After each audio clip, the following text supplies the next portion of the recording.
My dear husband, who I chose from all over Somalia, was killed. He was shot and killed in cold blood. He was respectable and good to everyone. Making peace is costly. I reckon that it is more expensive to make peace than conflict, and funding it is not easy.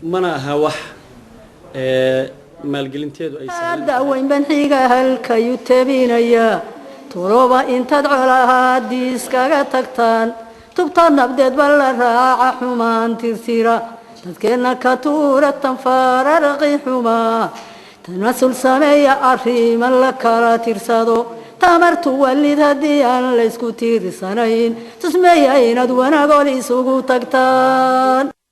470 heads of camel have been exchanged here today. A date has been fixed for the remaining part. This is the path to peace and reunion, reconciling the once divided communities. This is a historic day for everyone and for our communities. Today we cherish peacetime and brotherhood. We have found the key to peace and came closer to one another. We have always been and we will continue to be neighbors. It is very important that we exchange camels and reconcile today.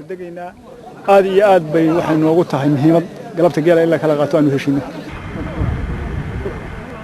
November 2007, 2 reconciliation meetings took place in Hore, under Puntland district, to resolve a prolonged conflict between Omar Mohamoud and Bartamaha subclans.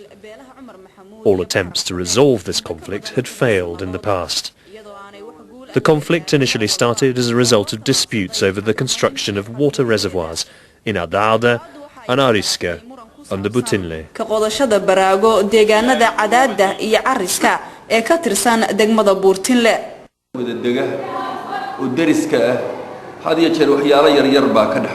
Neighbors often have disputes such as killings, deaths or the looting of camels. But in the history of these two communities, this conflict in Adada is the only conflict they had as far as I recall. For 9 months, the traditional elders, the government and the people of Puntland joined hands to resolve the disputes, reconcile the two sides and settle the grievances.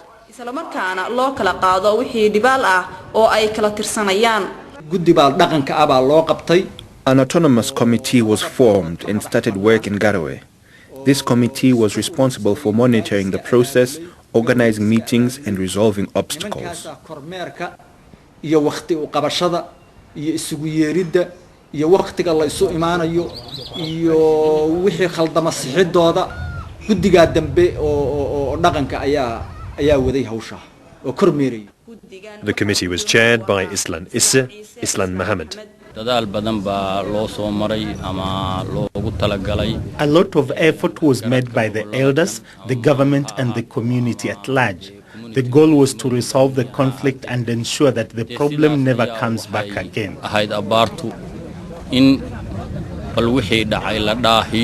We hope that this is the end of the conflict that started in Agare.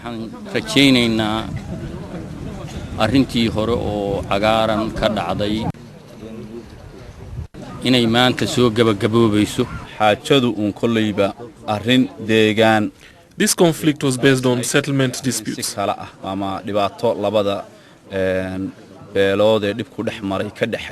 had no clan nature. It involved neighbors closely related by blood. Besides God, it was the neighboring communities who intervened in the conflict to prevent it from expanding.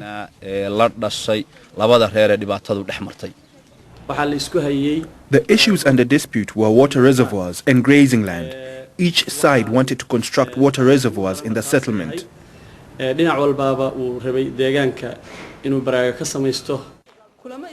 Successive meetings took place in the towns of Garowe, Galkayo, Lassanod and particularly in Puntland district in May, where the two sides were reconciled. There also agreements were made and signed regarding the demolition of some 8 water reservoirs that Omar Mohamoud subclan had constructed in Adada and Hararsame settlements. In Hararsame and Adada, life depends on livestock rearing, and the nomadic communities are in constant search of water and pasture. Because of the conflict, free movement of those animals and people was restricted.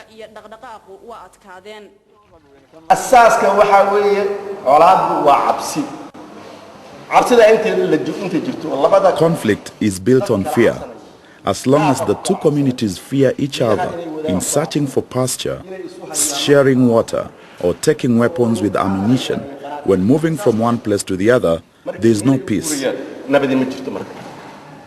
We hope that this all comes to an end, that compensation be exchanged, and that the two sides come to an agreement, sign the peace treaty, and be reconciled. When a conflict breaks out, people flee apart because of the problem that came up. The communities in conflict are people who know one another. Somehow or the other, disputes and rejections follow. The two communities also move away from each other. After a long period of separation, no smiles appear on the faces of those coming to participate in the peace dialogue.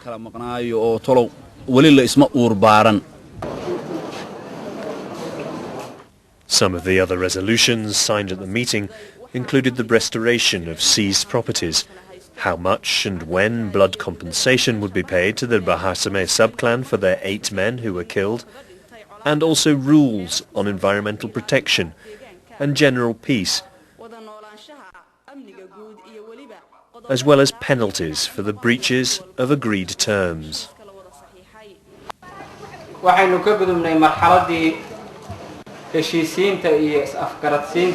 We are now past the stage of mediation and reconciliation of the conflicting communities.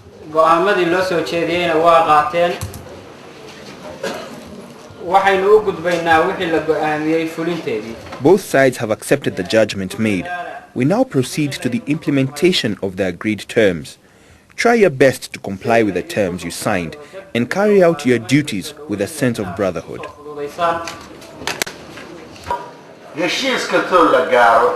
Almost every agreement has flaws which may eventually complicate its fulfillment. For instance, I see no problem with the rest of the agreement, but I wish to recommend to the mediation committee that they specify a date for the payment of blood compensation.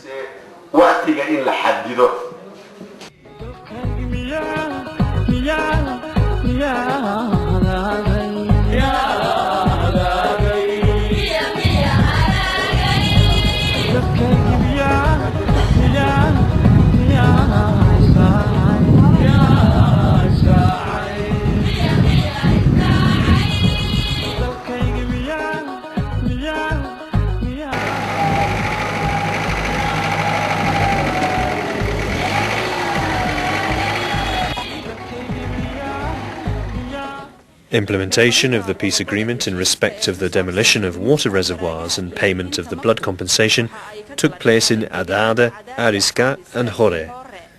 There, the elders, government authorities and members of the civil society organizations participated at different levels.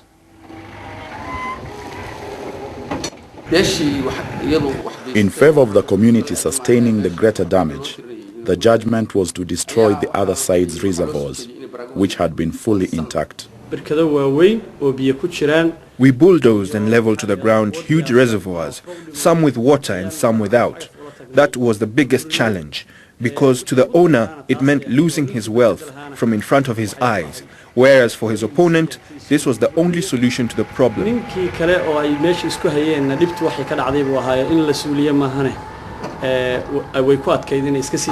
Making those far ends meet was the most difficult part of all. Elders from both sides made a solemn pledge. Any side that purposely relinquishes and deliberately breaches that oath, I believe, shall suffer inevitable infliction.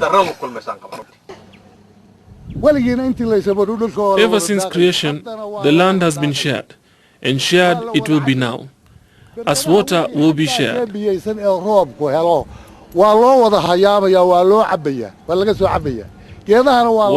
will be sought from reservoirs on that side and pasture will be for all. God did not guarantee water and pasture for one side only. I accept the decisions made by the elders, the committee and the Puntland government. I surrender my reservoir as the first to be demolished in return for peace.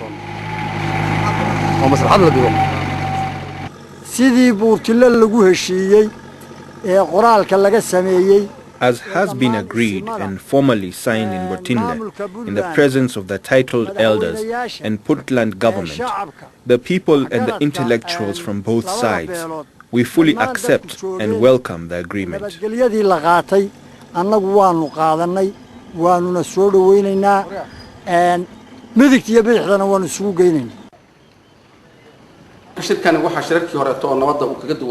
This meeting was unique in that people were willing to give up their water reservoirs and their part of the settlement in return for peace. It is a level of concession I have never before witnessed in Puntland.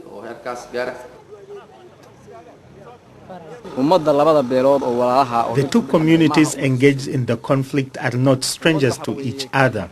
They have been neighbors for centuries. It is not for us to inflict harm on such neighbors. I obey the verdict. The problems in Somalia are mostly caused by territory and grazing lands. Other communities in our neighborhood may be facing even more serious issues. We mourn for those we lost in the conflict and express our condolence to our brothers.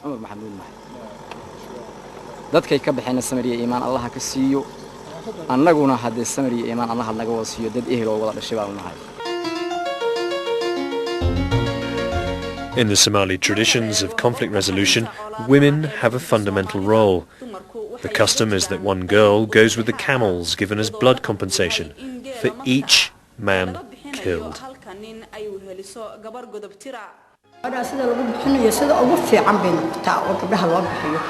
This arrangement is done in the best way of arranging a marriage. The aim is to generate peace between two conflicting families. The bride comes from the family of the perpetrator.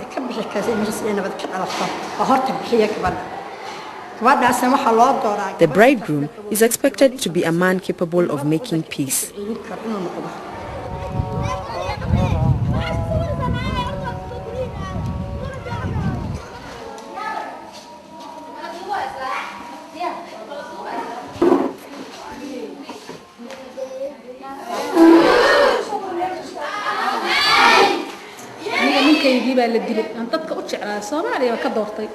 My dear husband, whom I chose from all over Somalia, was killed. He was shot and killed in cold blood. A dialogue followed, and an unusual amount of compensation was ruled, including money and camels, together with the bride.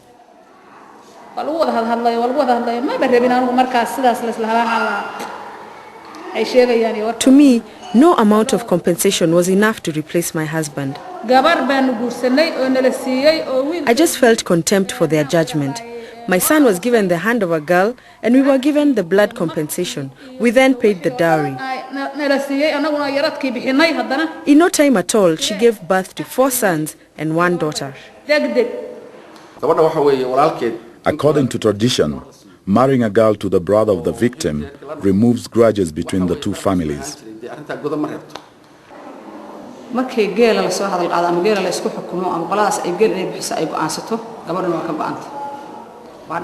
The day one family assents to pay camels, they become obliged to give out a girl too.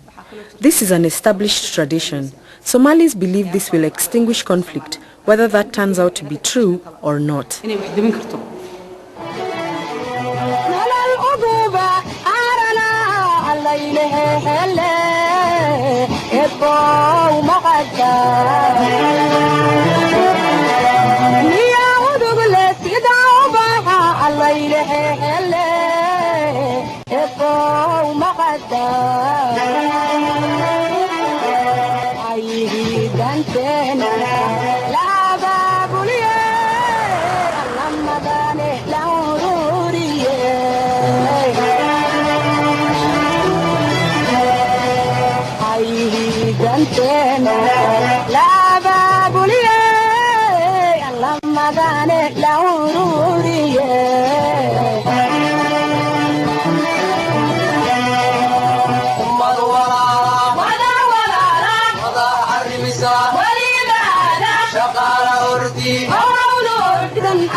From the Dulbahante, up to 5 titled elders attended the meeting.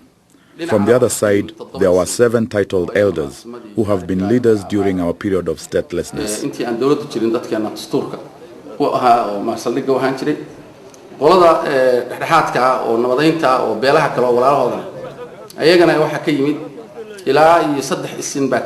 Of the mediation committee, 3 titled elders attended.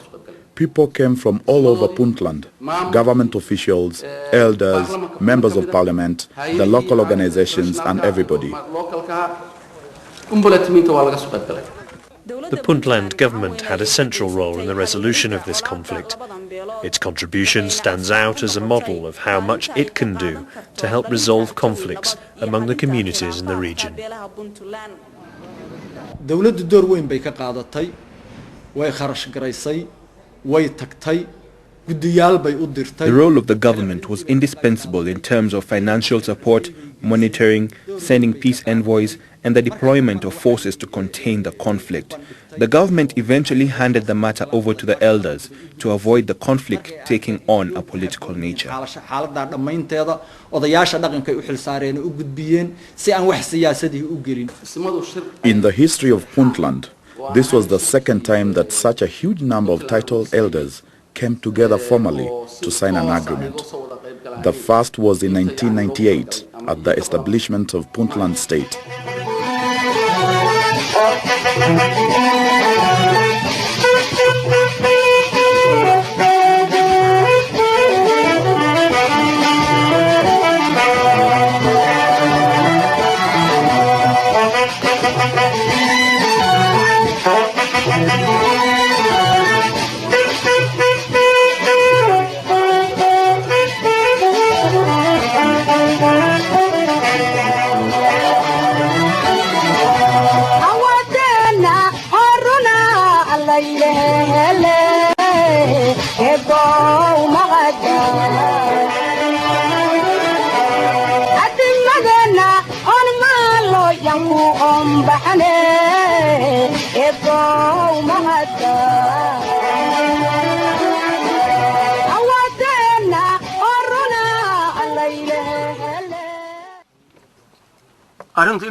We concluded this matter in our 2 previous meetings. Today we are here to ask Omar and Mohamoud, elders, to pay the blood compensation camels.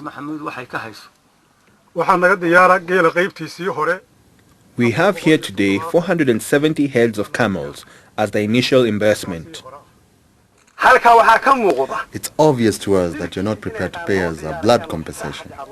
With all due respect, we continue to respect the shared obligation of upholding security.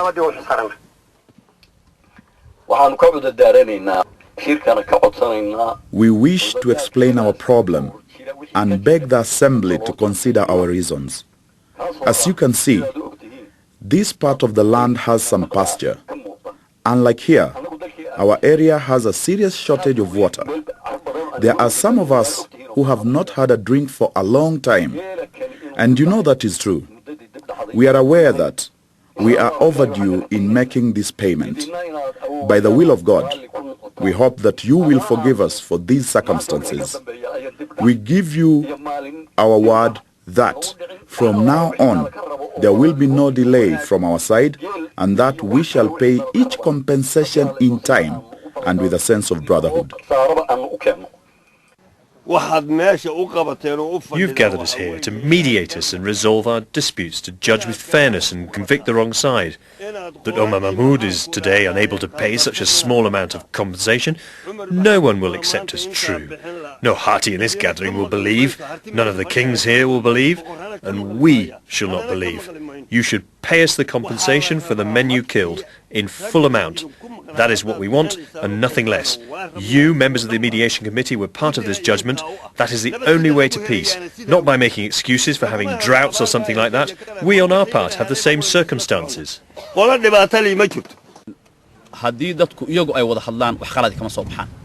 people engage in dialogue, the outcome is never negative.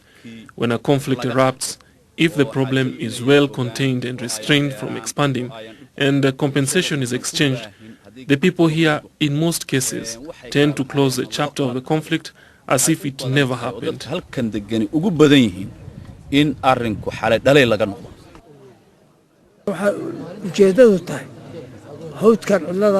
The reason for us to meet in this remote wilderness is to heal people's hearts of the conflict and disagreement by employing the crowned traditional elders and the intellectuals. No stone will be left unturned. People's hearts will be cleaned of resentment and filled with peace and harmony. As we have heard, the time fixed for this compensation is long overdue. Only a part of the total camels ruled to be exchanged is here today.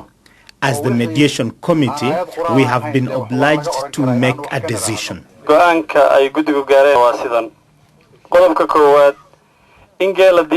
The mediation committee has decided that, firstly, the 470 camels will be exchanged today.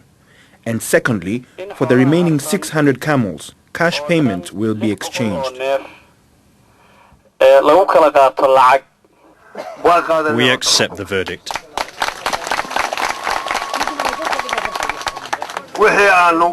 Also, regarding the decision on payment of the remaining compensation, we accept for the sake of the Crowned Elders Council. We accept the decision as the majority sees it fair. The men killed in the conflict and those alive now are all brothers. They came along a conflict, but it will not disconnect us from our brotherly relationship. The decision by the mediation committee, we fully accept.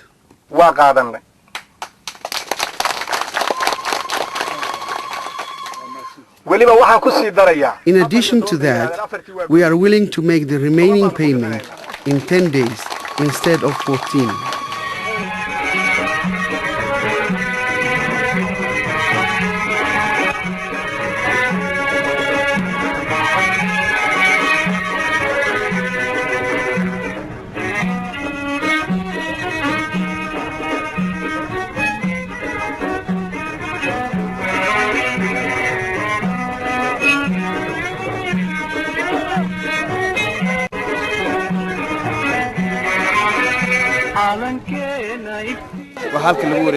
Compensation of 470 camels has been made here today.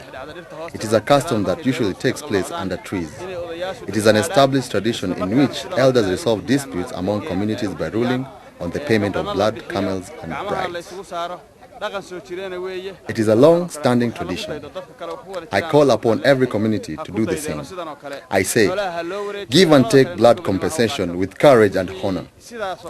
Issues settled in this way never come up again.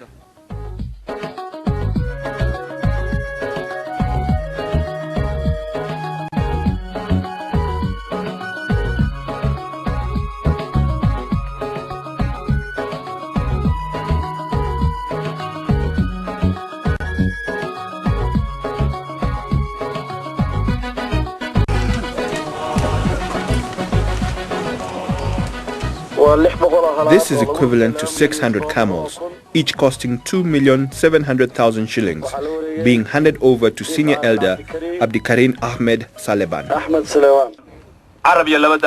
Despite being closest, still a tongue and the teeth may clash. Brothers may quarrel at times.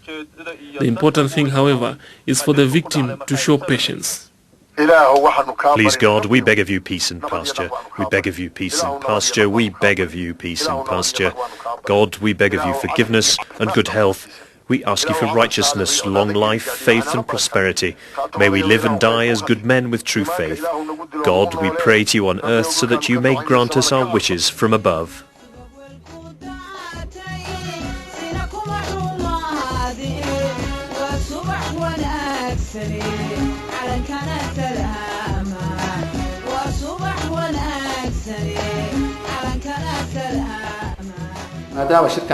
Since this was not political, but a traditional meeting to resolve conflict between two related communities, it is a Somali tradition that the rules applied and signed in such meetings become part of the legal codes within the traditional system of conflict resolution, to be referred to in settlements of subsequent conflicts among other communities. It's a priority to salvage those alive now.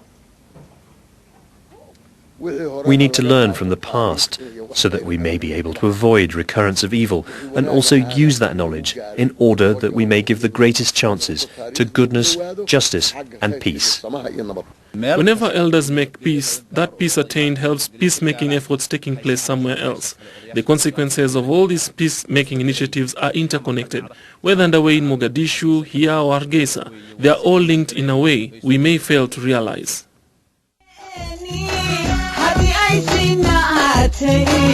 Somali deni hadi ay sinaatay wa subax wanaagsan calankan asalaama wa subax wanaagsan calankan asalaama lagu sacido hasehan hibad sida hasehan lagu sacido hasehan hibad sida hasehan